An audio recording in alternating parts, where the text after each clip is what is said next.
Hello students, good morning all of you. I hope you all are fit and fine at your home and welcome back in your English class. Today, I'm going to start a new poem and your new poem is The Sparrow. The poem name is The Sparrow. Students, have you seen the sparrow? क्या आपने कभी sparrow देखा है? Obviously देखा होगा. आपके कभी खिड़की पे आती है या फिर घरों में भी कई जगह वो अपने क्या बनाती है, नेस्ट को बनाती है कई जगह पे स्पैरो. और गांव वगैरह में, विलेजेस में तो बहुत सारे स्पैरोज मुझे देखने को मिलते हैं. ठीक है, तो जब आप विलेज में अपने जाओगे तो वहाँ पे आप देख सकते हो कि बहुत सारे स्पैरोज होते हैं. और आप अपने घरों में भी आप लोगों ने देखा होगा, कभी कभी वो घरों में भी अपने नेस्ट को बनाती है और ट्री पे नेस्ट को बनाती है. ठीक है, तो today we will learn about Sparrow, which is written by Paul Laurence Dunbar. Okay, this is the poet name Paul Laurence Dunbar. यानी Paul Laurence ने ये poem लिखा है. Okay student, so let's start. A little bird with plumage brown beside my window flutters down.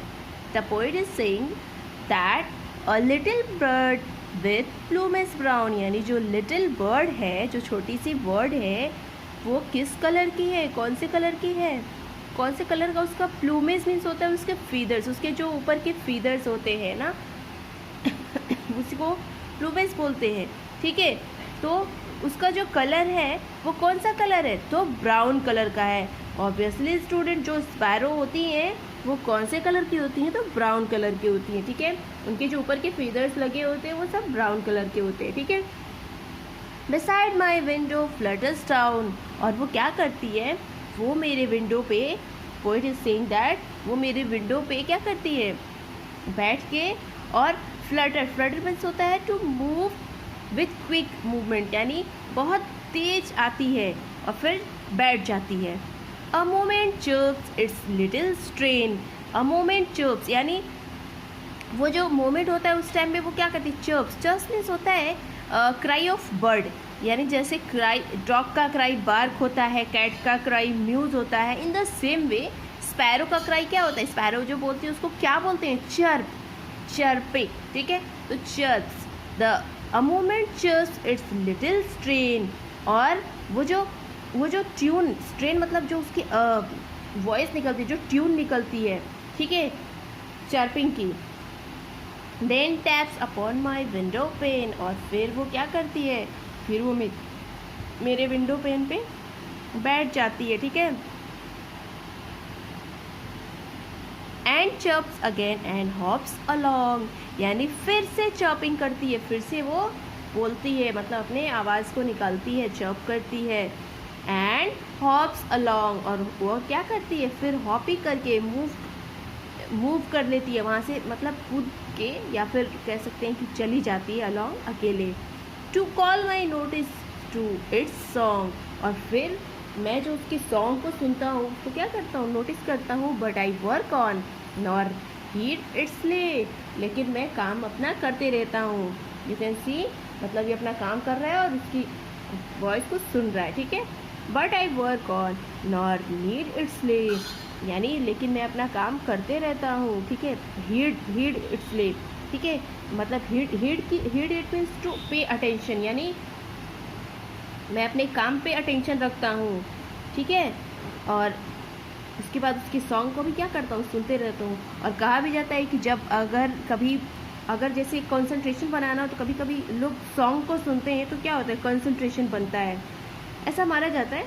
ठीक है, तो ये भी क्या मतलब एक मतलब जो स्पैरो है वो अपने तरफ से तो ये कुछ गाती है, कुछ कहती है, जिसको ये ध्यान से सुनता है और बहुत अच्छा लगता है इसको, तो और लेकिन अपना ये काम भी करते रहता है. Till it in neglect it flies away, और फिर जब तक कि मैं उसको नेग्लेक्ट नहीं करता, इट फ्लाइज अवे, फिर वो उड़ जाती है. ठीक है, so birds of peace and hope and love, और फिर और ये जो बर्ड्स होती हैं बहुत ही पीसफुल होती हैं, बहुत ही शांत होती हैं और बहुत ही प्यारी होती हैं. कम फ्लटरिंग अर्थवर्ड फ्रॉम अबव, और फिर कहते हैं पोएट की आओ और मतलब फ्लटरिंग करो। फ्लटरिंग मतलब अभी मैंने बताया था आपको स्टूडेंट कि मतलब मूव करो, इधर से उधर जाओ। फ्लटरिंग करती है बर्ड्स, क्या करती है एक जगह तो रहती नहीं, वो हमेशा उड़ती रहती हैं। फिर कहीं ट्री पे बैठेगी, फिर उड़ेगी, फिर किसी के विंडो पे बैठेगी, फिर उड़ेगी, फिर कहीं और किसी के रूफ पे बैठेगी, ठीक है। तो अर्थवर्ड फ्रॉम एबव, यानी ये पूरे अर्थ में ऐसे ही ऊपर ऊपर ऊपर पूरा ये घूमती रहती है, फ्लटरिंग करती रहती है। To settle on life's window sill, और फिर ये क्या करती है, ये फिर विंडो शील मतलब होता है a narrow shelf that is attach to the bottom of a window, यानी एक जो विंडो से अटैच होता है, जो एक नैरो, यानी जो ये कह सकते हैं, जो एक पतला सा जो बना होता है, इसी को कह सकते हैं। तो to settle on life's window sills, यानी वो अपने पूरे जीवन में ऐसे ही वहीं पे बैठ के अपना बैठती है, ठीक है। To settle on and ease our load of earthly ills, और ईजिली वो हमारे अर्थ को क्या करती है, लोड उठाती है। But we in traffic's rush and din, लेकिन हम क्या करते हैं, लेकिन हम जो है ये हमारी, लेकिन हम अपने लाइफ में क्या करते हैं, भीड़ भाड़ में ही रह जाते हैं, और यही हमारे लाइफ की सबसे कमज़ोरी होती है। यानी क्या होता है, हमारे यहाँ मतलब पोएट यहाँ पे स्पैरो के अकॉर्डिंग बताना चाहते हैं कि जो ह्यूमन होते हैं वो क्या करते हैं, वो अपने लाइफ में परेशान ही रह जाते हैं। वो अपने बर्डन्स को वो एकदम बर्डन लेके काम करते ही रह जाते हैं। लेकिन जो बर्ड है वो क्या करती है, वो भी तो काम करती है ना, वो भी तो अपना नेस्ट बनाती है, अपने बच्चों को खिलाती है लाके, ठीक है। लेकिन वो क्या करती है, वो एकदम खुश रहती है और गाना गाते हुए और हॉपिंग करते हुए अपने लाइफ को बिता लेती है, यानी अर्थ के पूरे भार को उठा लेती है। लेकिन हमारे यहाँ जो मनुष्य में है वो रश एंड डीन मतलब होता है एक lack of loud confusing mixture और नॉइजेज, ठीक है। हम कन्फ्यूज ही रह जाते हैं, मतलब रशिंग में, भीड़ भाड़ में confuse. Too deep engage to let them in with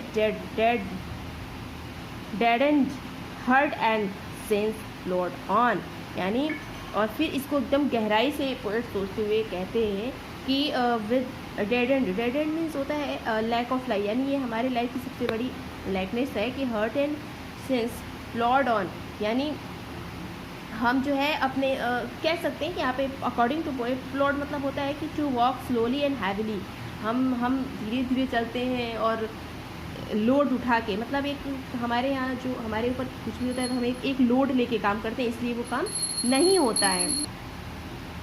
nor no hour lost till they are gone, और फिर मतलब यहाँ पे पोएट यही बताना चाहते हैं कि हमारे यहाँ जो हमारी ह्यूमन है, हमारे ह्यूमन को भी कैसे होना चाहिए, ऐसे ही होना चाहिए। जो भी लोड हो उसको हंसते हुए एकदम खुशी से करना चाहिए, तो फिर वो हमारा काम क्या हो जाता है, बहुत ही ईजी हो जाता है, हमारी लाइफ ईजी हो जाती है। और जब हम बर्डन लेते हैं तो क्या होता है, बहुत टफ लगता है, लाइफ टफ लगती है।